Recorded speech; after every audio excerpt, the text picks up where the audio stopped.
Vous êtes en vacances, pas question de faire la cuisine, alors soyons fous, on file au restaurant, puis vient l'addition et là. C'est une conséquence de la hausse des coûts. Les restaurateurs augmentent le prix de leur menu. Inflation à 6,1%. Donc tout coûte plus cher. Les produits laitiers, les fruits et légumes, les viandes et poissons, les épices, l'huile, bref. 30 € par personne pour un plat et un dessert et une boisson. C'est un minimum aujourd'hui dans un tout petit restaurant. Pour nous éclairer avec nos vraies voix qui, je vous le rappelle, sont Olivier D'Artigol, le chroniqueur, Philippe Charlez, l'expert en questions énergétiques et Ala Oukili, la journaliste Sud Radio. Pour nous éclairer donc, Jean Terlon, vice-président de la branche restauration de l'Union des métiers de l'hôtellerie. Un monsieur à qui on a 1000 questions à poser tout au long de l'année. Ça n'arrête jamais. Bonjour Jean Terlon. Oui, bonjour. Évidemment, vous n'êtes pas en vacances au mois d'août avec une profession comme celle-ci, hein, bien sûr. Bon, on disait argent trop cher. Jean-Louis Aubert, quand il dit ça avec téléphone, c'est vraiment ça. C'est-à-dire que c'est pas l'histoire de la volonté du restaurateur, c'est que comme ça coûte plus cher, forcément, à l'arrivée, pour les autres, c'est aussi plus cher. Oui, bien sûr. Maintenant, faut pas faire peur aux consommateurs. Hein. C'est quand même pas. Il y a évidemment, tout a augmenté suite à la guerre en Ukraine. Effectivement, il y a plein d'ingrédients basiques qui font défaut et qui sont un peu en spéculation, c'est sûr. Maintenant, je plaide moi pour le fait d'expliquer quand même qu'il y a quand même plusieurs types de restauration. Il y a des formes de restauration qui sont extrêmement rentables, qui ont des très gros coefs. Ce qu'on appelle les papates, hein, les restaurants qui vendent des plats, donc tout ce qui est pizza, pâtes, crêpes et ainsi de suite. C'est quand même s'ils ont une matière première comme la farine, l'huile, les œufs qui ont augmenté, simplement vous allez avoir des augmentations par rapport à leurs tarifs habituels qui sont pas hyper conséquents. La problématique, elle vient surtout sur la restauration traditionnelle qui cuisine de la cuisine française et qui demande des ingrédients qui coûtent beaucoup plus cher. Aujourd'hui, le kilo de foie gras est passé de 30 € à 50 € le kilo, et je ne vous dis pas ce qui va se passer à Noël. Donc, c'est la complexité, elle est là. Il y a tellement de types de restauration avec des rentabilités totalement différentes que si une pizza passe de 10 € à 11 €, vous n'allez pas le voir passer. Par contre, une entrecôte, quand elle va passer de 25 € à 29, là, vous allez trouver que c'est trop cher. Simplement, je pense que le métier du cuisinier restaurateur que je défends et que nous défendons à l'UMI, c'est justement de proposer sur la carte des plats de saison, des plats avec des produits de proximité, et puis de trouver des produits qui sont beaucoup moins chers. On n'est pas obligé de manger des entrecôtes, des filets de bœuf, des faux filets tout le temps. Ou des solmenières aussi. Oui, des solmenières. Il y a des poissons pas chers, il y a des poissons de saison déjà. Si déjà on respectait la saisonnalité et qu'on éduquait un peu nos consommateurs, les consommateurs, il faudrait qu'ils redeviennent des mangeurs, ça serait un peu mieux. Parce qu'on n'est pas obligé toujours de leur fournir ce qu'ils ont envie de manger. On peut aussi, sur la carte, leur proposer des plats de produits de bonne qualité. Dans le bœuf, vous avez plein de morceaux qui valent pas cher et qui sont extrêmement goûteux. Donc c'est le moment où jamais... On l'a vécu pendant le Covid, hein, on nous a demandé de nous réinventer, de nous adapter, c'est ce qu'on a fait, il faut continuer à le faire. Jean Terlon, il faut trouver les meilleurs prix. Alors, beaucoup d'informations que vous nous donnez, et merci, vous êtes là pour ça. On va peut-être essayer de découper. Alors, je vais donner la parole à nos vraies voix. Juste, moi, quelque chose que je n'ai pas compris, c'est-à-dire que pourquoi, par exemple, le restaurant de pizza n'est pas obligé d'augmenter plus parce que il utilise Il va augmenter, c'est pas qu'il va augmenter plus, c'est que par rapport à ses coûts de revient et par rapport à ce qu'il vend, il a une marge déjà qui est très conséquente. Une pizza, le coefficient est entre 8 et 10.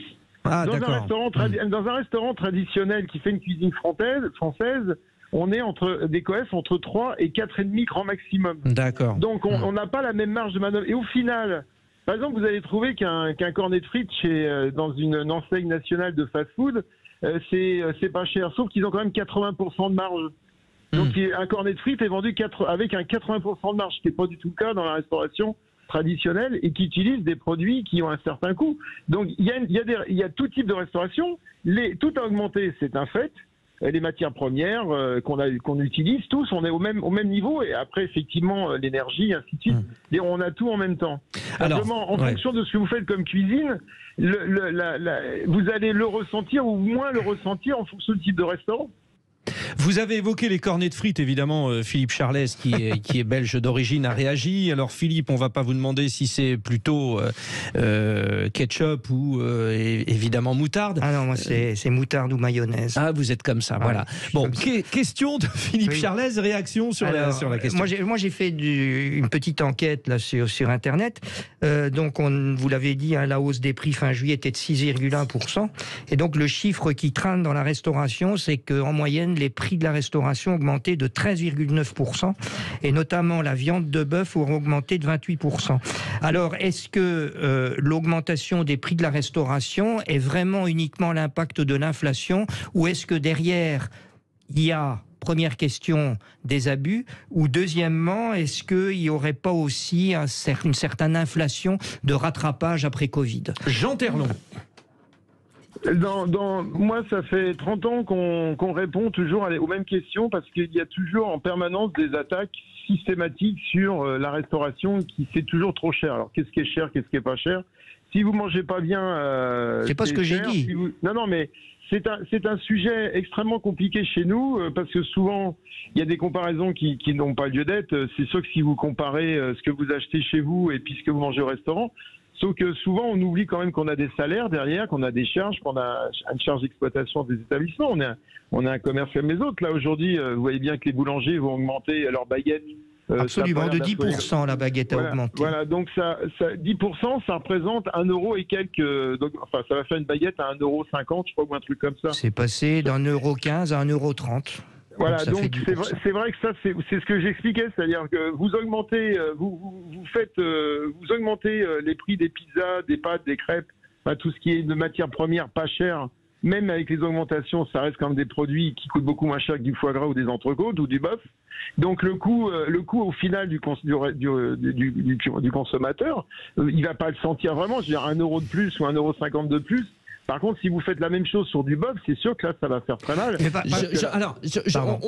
Faisons le petit tour de table. Question, réaction à la Oukili. Monsieur Terlon, je me posais la même question que mon collègue, parce que, pardonnez-moi, hein, c'est pas une attaque, mais on peut se poser des questions sans être contre les restaurateurs. Mais moi, j'ai noté une augmentation déjà post-Covid, et les prix avaient augmenté, et puis quand on a tout libéré en mai, je voyais, on me ramenait de nouvelles cartes en me disant que le QR code qui m'affichait le menu, les prix n'étaient plus les bons, et tout a augmenté de 3-4 € environ sur les menus. Et je m'étais demandé pourquoi, alors qu'on sortait du quoi qu'il en coûte. Et c'est là ma question. Je me dis, mais je comprends que vous ayez dû augmenter également vos prix, par exemple, pour répercuter la pénurie de recrutement et l'augmentation des salaires, notamment des serveurs, etc. Mais le quoi qu'il en coûte, finalement, tout est parti, il n'y a plus rien pour faire tampon avec l'inflation. Vous savez, le quoi qu'il en coûte, ça a été mis en place, et heureusement, parce qu'autrement, aujourd'hui, vous auriez 30% de restaurants en moins. Donc, ça nous a permis de ne pas nous casser la figure. Sorti du Covid, là, on se retrouve maintenant avec une guerre en Ukraine qui nous prive et qui nous grimpe les prix. Et le quoi qu'il en coûte a évité d'ailleurs le calcul, et il a été fait comme ça. S'il n'y avait pas eu le quoi qu'il en coûte, vous auriez au moins 30% de restaurants qui n'existeraient plus. Il y en a déjà beaucoup qui ont mis la clé sous la porte. Je suis parfaitement d'accord. Mais d'autres en ont profité pour faire des travaux d'embellissement. On a eu les prêts garantis par l'État, qui n'est pas une aide, mais c'est un emprunt qu'il faut rembourser. Sauf si derrière on a des chiffres d'affaires qui correspondent pas à l'avant-Covid, avec les problématiques de salariés. Donc, c'est-à-dire les problématiques de salariés oblige le restaurateur soit à fermer un peu plus, soit à limiter le nombre de couverts. Avec des horaires d'ouverture restreintes, effectivement. Jean Terlon, c'est un sujet qui mériterait encore une demi-heure. On a bien compris, je pense qu'on a bien cerné les problématiques. Bon courage à tous les restaurateurs, et bon courage à tous ceux qui payent aussi. Et on aura eu la frustration de ne pas avoir entendu Olivier d'Artigol sur le sujet. Vous allez vous en remettre. Mais sur le suivant, de toute façon, vous commencerez. Puisque le suivant, dans un instant, c'est le grand débat de 18h30. Les femmes sont-elles en train de s'imposer dans la politique française? Vous intervenez tout de suite, compte Twitter et compte Facebook Sud Radio.